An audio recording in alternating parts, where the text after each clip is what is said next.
عباده الذين اصطفى اما بعد فاعوذ بالله من الشيطان الرجيم بسم الله الرحمن الرحیم۔ گزشتہ ہفتے وحی کی حقیقت اور وحی کے نازل ہونے کی 5 صورتیں بیان کی گئی ہیں کہ اللہ کے نبی صلی اللہ علیہ وسلم پر جو قرآن وحی کی شکل میں نازل ہوا وہ 5 شکلوں میں نازل ہوا، وہ گزشتہ ہفتے بیان ہونا۔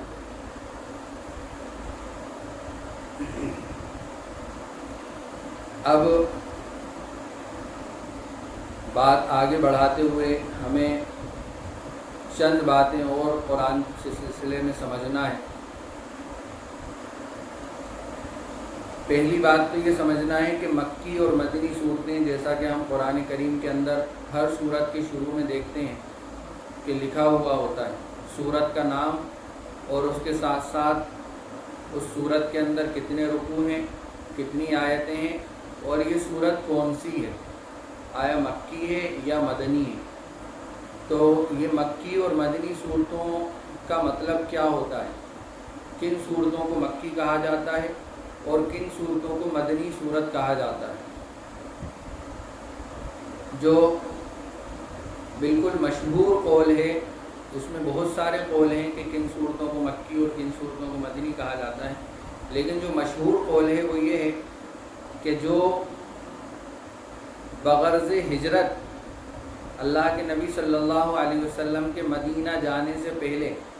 یعنی ہجرت کی غرض سے اللہ کے نبی صلی اللہ علیہ وسلم مدینہ گئے، اس سے پہلے جو صورتیں نازل ہوئیں، جو آیات نازل ہوئیں، وہ مکی کہلاتی ہیں، چاہے وہ مدینے کے سفر میں نازل ہوئی ہوں۔ بہت ساری آیات اور صورتیں سفروں کے اندر بھی نازل ہوئی ہیں۔ تو مدینہ پہنچنے سے پہلے جس وقت اللہ کے نبی ہجرت کے نیت سے مدینہ گئے تھے، تو مدینہ پہنچنے سے پہلے جو صورتیں نازل ہوئیں یا جو آیات نازل ہوئیں وہ مکی آیات کہلاتی ہیں، اور جو صورتیں، جو آیتیں ہجرت مدینہ ہجرت کرنے کے بعد نازل ہوئیں وہ مدنی صورتیں کہلاتی ہیں۔ بہت ساری صورتیں اور آیات ایسی ہیں جو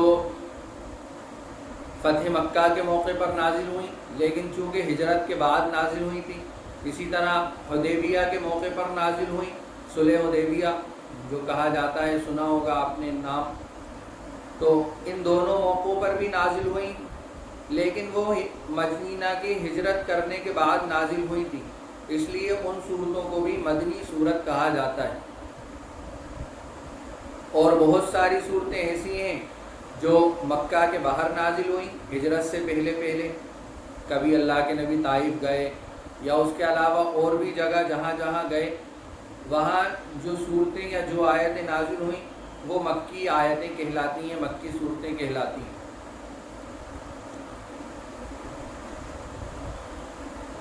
بہت سی صورتیں اور آیتیں ایسی ہیں جن کا اکثر حصہ مکہ میں نازل ہوا اور ایک آیت مدینے میں نازل ہوئی اس صورت کی، یا بہت پوری صورت مدینے میں نازل ہوئی اور ایک صورت مکہ میں نازل ہوئی، تو یہ صورت تو مدنی کہلائے گی کیونکہ ہجرت کے بعد نازل ہوئی۔ لیکن بہت سی صورتیں مکہ میں نازل ہوئیں اور اس کی ایک آدھ آیت اگر مکہ میں نازل ہو گئی تب اس کی اکثر آیتوں کی وجہ سے اس صورت کو مکی صورت کہا جائے گا۔ امید ہے یہ بات آپ کے سمجھ میں آ گئی ہوگی کہ مکی صورتیں کن کو کہا جاتا ہے اور مدنی صورتیں کن کو کہا جاتا ہے۔ مکی اور مدنی صورتوں اور آیتوں کی خصوصیات کیا ہیں، یہ بات بھی ہمیں یاد رکھنا چاہیے۔ مکی اور مدنی صورتوں کی پہچان کیا ہوتی ہے، ان کی خصوصیات کیا ہوتی ہیں؟ تو مکی اور مدنی صورتوں کی پہچان یہ ہوتی ہے کہ بعض صورتوں کے اندر اللہ تبارک و تعالی یا ایھا الناس کہہ کر خطاب کرتے ہیں۔ قرآن پاک کے اندر بہت سی صورتیں، بہت سی آیتوں کے اندر یا ایھا الناس کہا گیا ہے۔ تو یا ایھا الناس جب کہا جاتا ہے تو اس سے یہ پتہ چلتا ہے کہ یہ صورت یا یہ آیت مکی ہے، اور جہاں اللہ تبارک و تعالی یا ایھا الذین آمنو کہتے ہیں اے ایمان والوں، تو اس سے پتہ چلتا ہے کہ یہ مدنی صورت ہے۔ اسی طرح اللہ تبارک و تعالیٰ نے قرآن پاک کے اندر جہاں منافقین کو خطاب کیا ہے، منافقین کا تذکرہ کیا ہے، یا یہود و نصارہ اہل کتاب کا تذکرہ کیا ہے، تو وہ صورتیں بھی مدنی کہلاتی ہیں، یہ ان کی پہچان ہوتی ہے۔ اسی طرح قرآن پاک کے اندر 15 جگہ 15 صورتوں کے اندر 33 مرتبہ کلا کا لفظ استعمال ہوا ہے، جیسے اما پارے کے اندر ہی کلا کلا بل لا تکرمون الیتیم، کئی مرتبہ کلا بل رانا، یا اور اسی طرح اور بھی جہاں جہاں کلا کا لفظ استعمال ہوا ہے، تو پتہ اس سے یہ چلتا ہے کہ یہ یقینی طور پر مکی صورتیں ہیں جہاں پر کلا کا لفظ اللہ تبارک و تعالیٰ نے استعمال کیا۔ تو یہ مکی اور مدنی صورتوں کی خصوصیت تھی۔ اب تیسری چیز یہ سمجھنا ہے کہ قرآن کریم کا جو تدریجی نزول ہوا ہے اس میں کیا حکمت ہے۔ تدریجی نزول یعنی کہ اللہ تبارک و تعالیٰ نے دوسری کتابوں اور دوسرے صحیفوں کی طرح قرآن پاک کو یکبارگی ایک بار میں ہی نازل نہیں کیا، بلکہ اس کو دھیرے دھیرے، کبھی ایک آیت کا ٹکڑا، کبھی ایک پوری صورت مگر اس کی ایک آیت رہ گئی، یہ اللہ تبارک و تعالیٰ وقتاً فوقتاً نازل کرتے رہے۔ علامہ راضی رحمۃ اللہ علیہ نے چند حکمتیں اس کی بیان کی ہیں۔ پہلی حکمت تو یہ بیان کی ہے کہ اگر اللہ تبارک و تعالیٰ پوری صورت، پورا قرآن ایک بار میں نازل کر دیتے تو اللہ کے نبی صلی اللہ علیہ وسلم چونکہ امی تھے، لکھنا پڑھنا نہیں جانتے تھے، تو وہ اس کا دشوار ہو جاتا، اس کو محفوظ کرنا، اس کو یاد کرنا، اس کو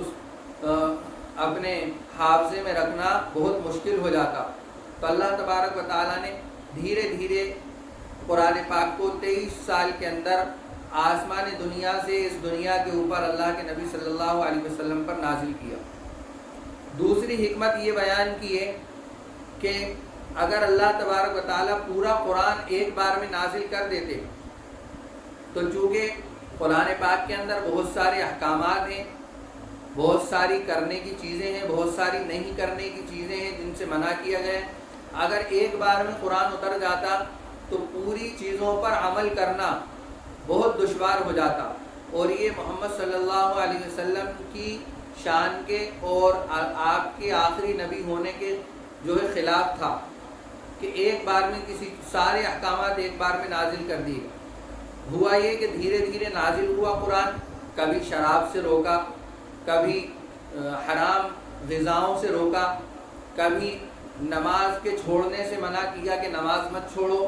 کبھی جو ہے خرید و فروخت کے احکامات نازل ہوئے کہ اس طرح کماؤ، اس طرح مت کماؤ۔ تو یہ دھیرے دھیرے عمل کرنا لوگوں پر اس کا آسان ہو گیا۔ اگر ایک بار میں نازل ہوتا قرآن تو عمل کرنا اس پہ مشکل ہو جاتا۔ یہ دوسری حکمت بیان کی۔ تیسری ایک اور حکمت یہ بیان کی کہ موسیٰ علیہ السلام چونکہ پڑھے لکھے تھے، لکھنا پڑھنا جانتے تھے، تو ان کے اوپر تو تورات کو ایک بار میں نازل کر دیا گیا، اور اللہ کے نبی صلی اللہ علیہ وسلم لکھنا پڑھنا نہیں جانتے تھے، اس لیے آہستہ آہستہ نازل کیا۔ تو یہ چند حکمتیں اس کی نازل ہونے کی بیان کی ہیں۔ اور چوتھی چیز شان نزول اور اس کے فائدے۔ شان نزول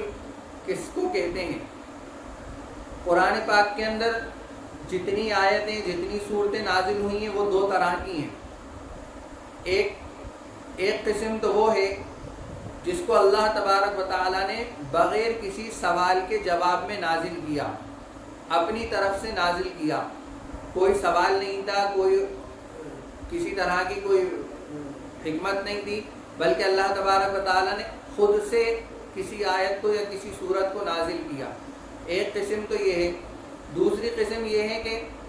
کوئی سوال کیا گیا یا کوئی مصلحت یا کوئی چیز، ایسی چیز پیش آ گئی جس کے بارے میں اللہ تبارک و تعالیٰ کو قرآن کی وہ آیت یا وہ صورت اتارنا پڑی، تو اس صورت کے اترنے کا پس منظر، اس صورت کے یا اس آیت کے اترنے کا بیک گراؤنڈ اس کا شان نزول، اس کا سبب نزول، وہ واقعہ یا وہ سوال بنتا ہے، اس کو شان نزول کہا جاتا ہے۔ یعنی کسی واقعے کے تحت اگر کوئی صورت یا آیت نازل ہوئی تو اس کا بیک گراؤنڈ کیا تھا۔ مثال کے طور پر ایک صحابی تھے، انہوں نے اسلام قبول کیا اور وہ ہجرت کر کے مدینہ طیبہ تشریف لے آئے، لیکن ایک مرتبہ وہ کسی کام سے مکہ گئے، وہاں پر ایک مشرک عورت تھی جس کے ان سے پرانے تعلقات تھے۔ اس عورت نے جو ہے ان کو دعوت دی کسی برائی کی طرف، تو ان صحابی رسول نے کہا کہ نہیں، میں اسلام قبول کر چکا ہوں اور میں اللہ کے نبی صلی اللہ علیہ وسلم سے اجازت لیے بغیر تمہارے ساتھ نکاح نہیں کر سکتا۔ چنانچہ وہ صحابی مدینہ تشریف لائے اور مدینہ آ کر اللہ کے نبی صلی اللہ علیہ وسلم کو پورا واقعہ، پوری صورتحال ان کے ساتھ اللہ کے نبی کے سامنے بیان کی۔ تو اس وقت ایک آیت نازل ہوئی، وَلَا تُنكِحُوا الْمُشْرِكَاتِ حَتَّى يُؤْمِنْ، یہ آیت نازل ہوئی۔ تو اس کا پس منظر کیا تھا کہ وہ صحابی وہاں گئے، وہاں سے ان کو یہ پیغام ملا، انہوں نے اللہ کے نبی صلی اللہ علیہ وسلم سے آ کر پوچھا، اللہ کے نبی صلی اللہ علیہ وسلم نے پھر آیت کے نازل ہونے کے بعد ان کو جواب دیا۔ تو یہ اس کا بیک گراؤنڈ تھا، یہ اس کا پس منظر تھا۔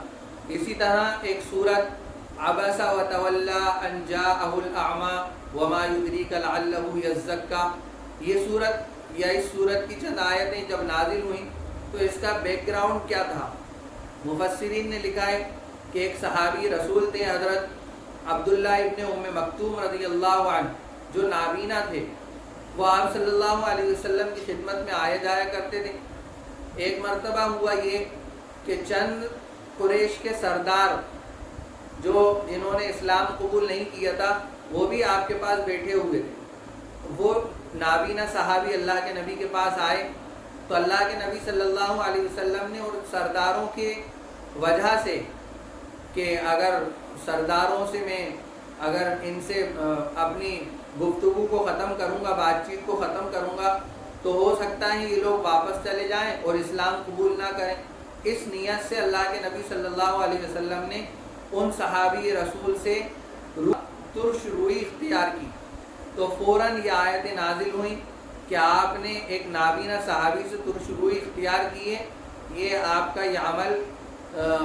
صحیح نہیں ہے، آپ جو ایمان والے ہیں ان کو پہلے ترجیح دیجیے اور جو غیر ایمان والے ہیں ان کو ایمان والوں کے مقابلے میں ترجیح مت دیجیے۔ تو ہر آیت کا اور ہر صورت کا ایک بیک گراؤنڈ ہوتا ہے، اور بہت ساری صورتیں اور بہت ساری صورتوں اور آیتوں کی تفسیر بغیر شان نزول کے سمجھے ہوئے سمجھ میں نہیں آ سکتی۔ یہ بات اس لیے بتانا ضروری تھی کہ آگے چل کے آپ کے سامنے صورتوں کی یا آیات کا شان نزول بیان کیا جائے گا، تو آپ کو پہلے سے پتہ ہونا چاہیے کہ شان نزول کیا چیز ہوتی ہے اور اس کی حقیقت کیا ہے۔ آج کی گفتگو اتنی ہی کافی سمجھتا ہوں۔ اللہ تبارک و تعالی ان باتوں پر ہم سب کو عمل کرنے کی توفیق عطا فرمائے۔